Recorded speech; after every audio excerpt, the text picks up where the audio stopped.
जादू की कहानियों से रोमांचित रहती थी जो उसके दादा उसे सुनाया करते थे, लेकिन उसने कभी नहीं सोचा था कि एक दिन उसे खुद कुछ ऐसा भयानक अनुभव होगा।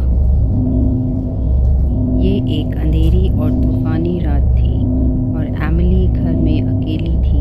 उसके माता पिता एक डिनर पार्टी के लिए बाहर गए थे और देर तक वापस नहीं आए। एमिली ने टीवी देखकर खुद को विचलित करने की कोशिश की, लेकिन बिजली चली गई, जिससे वो पूरी तरह से अंधेरे में चली गई। अचानक उसने अटारी से एक कर्कश आवाज़ सुनी।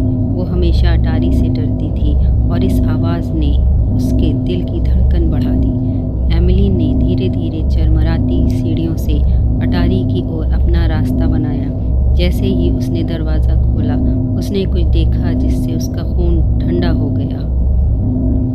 कोने में काले कपड़े में एक आकृति खड़ी थी। ये एक चुड़ैल थी, जिसके लंबे उलझे बाल और उसकी चेहरे पर एक टेढ़ी मेढ़ी दुष्ट मुस्कान थी। एमिली ने भागने की कोशिश की, लेकिन चुड़ैल बहुत तेज़ थी। वो अपनी हड्डी वाली उंगलियों से आगे बढ़ी और एमिली की बाह पकड़कर उसे और करीब खींच लिया। एमिली डर के मारे जम गई, क्योंकि चुड़ैल ने प्राचीन भाषा में जप करना शुरू कर दिया।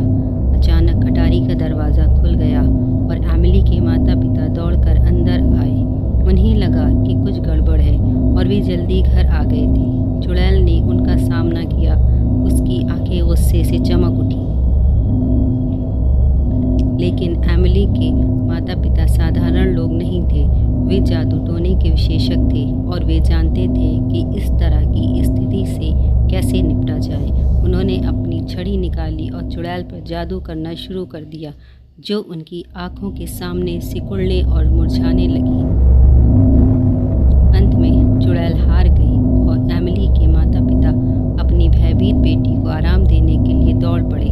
उन्होंने समझाया कि चुड़ैलें और राक्षस असली थे, लेकिन उनमें उन्हें हराने की शक्ति थी।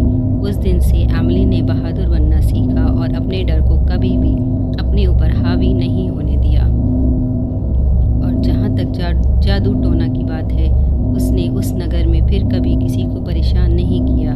लेकिन कुछ का कहना है कि अंधेरी और तूफानी रातों में आप अभी भी अटारी के माध्यम से उसकी दुष्ट खड़खड़ाहट सुन सकते हैं।